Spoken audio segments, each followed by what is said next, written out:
நிறைய குருமார்கள் வந்து இப்போ ஒரு எக்ஸாம்பிளுக்கு அகத்தியர், போகர், புலிப்பாணி, சட்டை முனிநாதர், இரட்டை நாட்டு சித்தர், சிவானந்த பரமஹம்சர், ரமண மகரிஷி, அருட்பெருஞ்சோதி வள்ளலார், இது போன்ற பல சித்தர்கள், பல குருமார்கள் வந்து பாத்தீங்கன்னா இறைவனுடைய கான்டாக்ட பெற்று, கான்டாக்ட் இந்த சென்ஸ் என்ன, அவங்களுக்குன்னு ஒரு ஃப்ரீக்வன்சி இருக்கும். அது மூலியமாக வந்த அந்த தகவல்களை வைத்து ஒரு மனித நிலையிலிருந்து எப்படி இறைநிலையை அடையலாம் அப்படின்ற அந்த ஃபார்முலா தான் வந்து பாத்தீங்கன்னா மெய்ஞான தத்துவங்கள் சொல்றோம். அப்படி இல்லைன்னா மெய்யியல் கோட்பாடுகள் சொல்றோம். நம்ம தமிழர்கள் தான் இது எல்லாத்துக்குமே பேஸ்.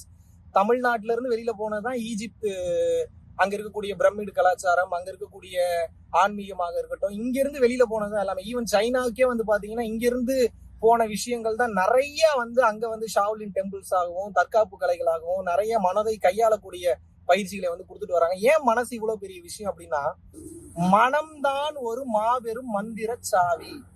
மனதை வைத்துதான் இந்த உலகமே இயங்கி கொண்டிருக்கிறது.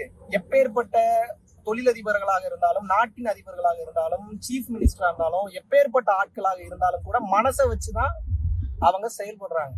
இப்போ ஒரு வீடு ஒண்ணு கட்டணும்னு நினைக்கிறோம், வீட்டுக்கு ஒரு எலிவேஷன் ஒண்ணு போடுறோம் அப்படின்னா, வெளியில வீடு கட்டணும்னா முதல்ல நம்ம மைண்ட் ரீதியா ஒரு டயக்ராம் போடணும்ல, ஒரு ப்ளூ பிரிண்ட் போடணும்ல. அப்ப வீட்டினுடைய வெளிப்பாடு என்பது மனதுல நம்ம என்ன வச்சிருக்கிறோமோ அந்த மனதினுடைய வெளிப்பாடு தான் வீட்டினுடைய வெளிப்பாடு. அப்ப மனசுல என்ன இருக்குதோ அதான் வெளியில வந்து பாத்தீங்கன்னா அவுட் சைட் மெட்டீரியலா வந்து மேனிஃபெஸ்ட் ஆகுது. அது போன்று இந்த உலகத்தில் உள்ள ஒவ்வொரு பொருட்களும் சரி, ஒவ்வொரு தேவைகளும் சரி, மனதில் தெளிவு பெற்றால் மட்டுமே, உள்தன்மையில் தெளிவு பெற்றால் மட்டுமே வெளித்தன்மையில் நீங்கள் தெளிவு பெற முடியும். அப்போ இந்த மனதை எப்படி கையாள்றது? மனம் என்பது ஒன்றே ஒன்றுதான். இந்த மனசை வச்சுதான் எல்லா பிரச்சனையும். மனப்பிரச்சனை, உடல் பிரச்சனை. உடல் பிரச்சனையை சரி பண்ணிட்டோம்னா உடம்பு சரியாயிரும். மனப்பிரச்சனையை சரி பண்ணிட்டோம்னா உடலும் மனமும் சேர்ந்து கிளென்ஸ் ஆயிடும்.